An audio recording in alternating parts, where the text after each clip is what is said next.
अच्छा ही करते हैं।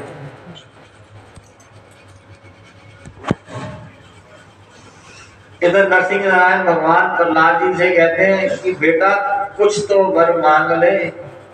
तो प्रहलाद जी कहते हैं कि प्रभु आपके दर्शनों के उपरांत अब किसी चीज की कामना नहीं है।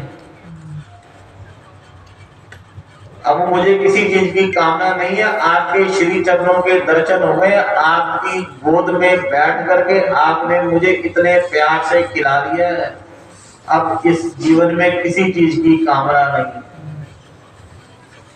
अगर आपको ज्ञान है तो उसका ज्यादा विख्यान नहीं करना चाहिए।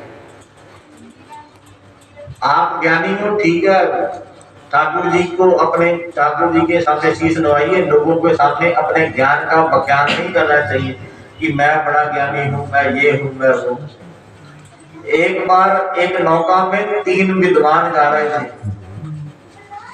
तो पहला विद्वान नाविक से पूछता है कि हाँ भाई कुछ साइंस का ज्ञान है। तो नाविक कहता है महाराज मैं तो अनपढ़ हूं, मुझे कहां से साइंस का ज्ञान होगा।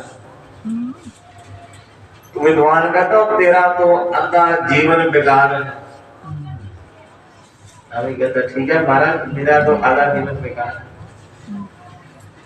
अब दूसरा विद्वान, उनको अहंकारा अपनी विद्या का कि मैं तो बहुत विद्याशाली है। दूसरा कहता हाँ भाई कोई भूगोल खगोल का ज्ञान है। कहता नहीं महाराज मुझे तो उसका भी ज्ञान नहीं है। कहता 25 पैसे और मेरा जीवन बेकार है। कहता ठीक है प्रभु आपने जो कहा सत्य वचन। तीसरा विद्वान भी कहता अरे कोई गणित का ज्ञान है। कहता नहीं है महाराज मैं तो अनपढ़ हूं, मैं तो आप चीजों को कह रहा हूं, मैं तो अनपढ़ हूं, मुझे किसी चीज का ज्ञान नहीं है। कहते जितने 25 पैसे बचे तेरा जीवन, तेरा तो सारा जीवन ही बेकार है। ठीक है महाराज जैसी आपने कह दी। कुछ समय उपरांत अब नदी में बाढ़ आ जाती है। तो नाविक पूछता उन तीनों विद्वानों से हाँ जी महाराज तैरना आता है। तो कहते नहीं आता। कहते आपका तो अब पूरा जीवन बेकार है। अपने ज्ञान का घमंड नहीं करना चाहिए। अगर आपके सामने कोई व्यक्ति ऐसा बैठा है जिसको ज्ञान की कमी है, उसके सामने अपने ज्ञान का विख्यान नहीं करना चाहिए।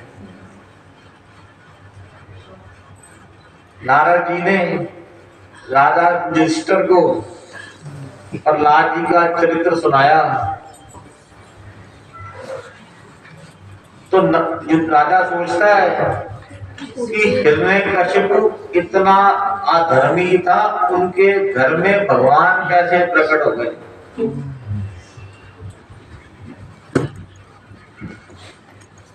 तो नारद जी कहते हैं हिरण्यकशिपु ने एक बार 108 बार नारायण नारायण का जाप किया था।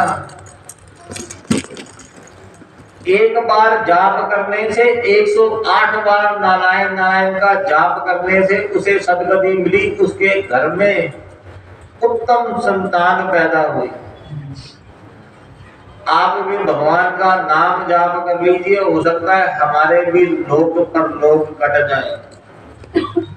श्रीमन नारायण।